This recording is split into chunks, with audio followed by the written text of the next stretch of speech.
الان هم قصد این که به کسی حمله کنیم نداریم. ইরানের পররাষ্ট্রমন্ত্রী Abbas Araghchi বলেছেন, রুশ প্রেসিডেন্ট ভ্লাদিমির পুতিনের সঙ্গে তার আসন্ন বৈঠক চলমান যুদ্ধ পরিস্থিতি নিয়ে আলোচনা করার একটি গুরুত্বপূর্ণ সুযোগ তৈরি করবে। সোমবার 27 এপ্রিল সকালে রাশিয়ার সেন্ট পিটার্সবার্গে পৌঁছে তিনি একথা বলেন।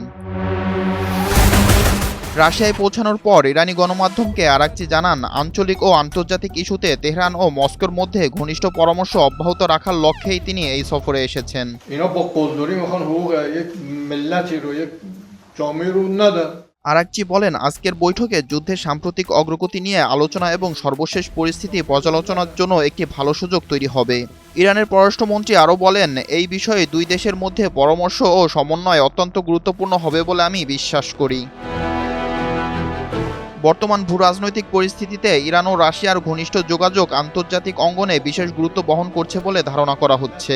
ইরানের রাষ্ট্রীয় সংবাদ সংস্থা ইরনা টেলিগ্রামে এক পোস্টে জানিয়েছে, আব্বাস আরাকচি 27 এপ্রিল ভোরে সেন্ট পিটার্সবার্গে পৌঁছেছেন। রাশিয়ার প্রেসিডেন্ট ভ্লাদিমির পুতিনের সঙ্গে বৈঠক ও আলোচনা করার লক্ষ্যেই তার এই সফর।